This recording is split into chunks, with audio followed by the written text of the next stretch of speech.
Right then, my name is Zoltan Kun. I work for Lumina. We are in charge of Work Package 7, the Communication and Dissemination Packaging Trade for SD project, which is a Horizon 2020 research project of the European Union.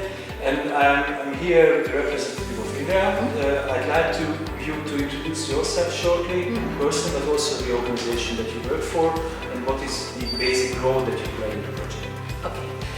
So I am Fatiha. I am professor at Institut Agro, which is a school in Montpellier, and I belong to INRAE for my research activity.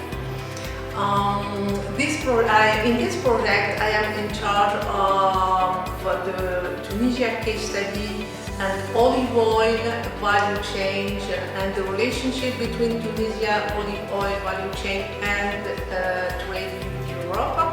And I have also to participate to the work package 2.2 that focus on free trade agreement negotiation between Tunisia and Europe, and also in the work package 4 that focus on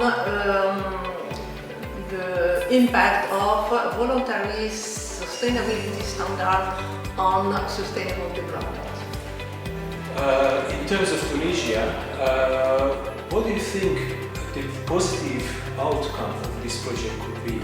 What do you expect? How we can help the trade between Europe and Tunisia? Yeah, the relationship between Tunisia and Europe is very long, and they start exporting olive oil to Europe many years ago, and they have the first agreement, Mediterranean agreement, in 1995. In this agreement, Tunisia can export only 16,000 tons of olive oil with free taxes in Europe. So Tunisia is producing a lot of olive oil with a very good quality that are absorbed also by European importers. And this export activity is very important in terms of economy, because Tunisia can have good price in selling to European Union, but also in terms of social, cultural activity, tourists, etc. So the relationship between Tunisia and Europe is very long, very important, and I think this negotiation about the free trade agreement is something very nice and very good for the economy of Tunisia. When we started the project, or when we actually started to design the project, we had a few circumstances that we didn't know in advance. One of them is the COVID-19. According to your experience, what was the impact of COVID-19 on trade, and how do you think, is there any positive outcome that we might be able to mention for this project?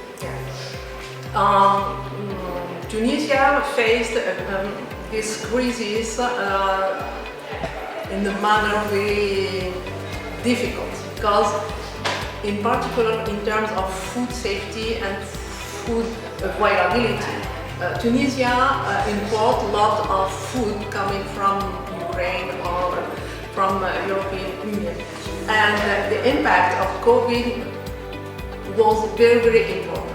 The other impact is that some people working on olive oil production has very big problem to come to the farm and pick the olives, and producers have a lot of difficulty to get enough people to pick the olives, and some part of the production was lost or was not collected. So it was complicated for Tunisia. I promised to ask 3 questions only, but I also said there will be a bonus question, and now I know what to ask from you, because you said you are based in Montpellier, yes, with the French organization, and you are trying to do this project element in Tunisia. Is there any a particular partner in Tunisia that you work with? Is there like ministry or someone? Can you mention someone who is helping our project despite being not a partner, like a stakeholder? Yeah, of course. Yeah, the Tunisia case study Tunisia is not involved in the project. We don't have Tunisian partners in the project. So, from Montpellier, we have a long tradition to work with Tunisia. We have lots of professors, researchers that come to Montpellier, so the exchanges are very important. So when we wanted to go to Tunisia and speak with stakeholders, we worked with the olive oil board in Tunisia, and with this board we identify some main stakeholders that are in charge in the negotiation, and sometimes big companies that export, that they have relationship with European importer, and we discuss with them how about the main sustainability challenges of the olive oil value chain actually, and how the future free trade agreement could have as impact on these sustainability challenges. So we have good relationships. I think what will probably be interesting as outcome of this project is to analyze, maybe with different other case studies from Vietnam or Ghana, to make some recommendation, policy recommendation in this negotiation between Tunisian stakeholders and European Union. And I think it will be good if they come to good and something equilibrium between Europe and Tunisia. Yeah, this is very important and important, I think, for our conversation. So the actual agreement that we need to seek for in the trade agreement. Yeah. Okay. Okay. Thank you. Thank you very much.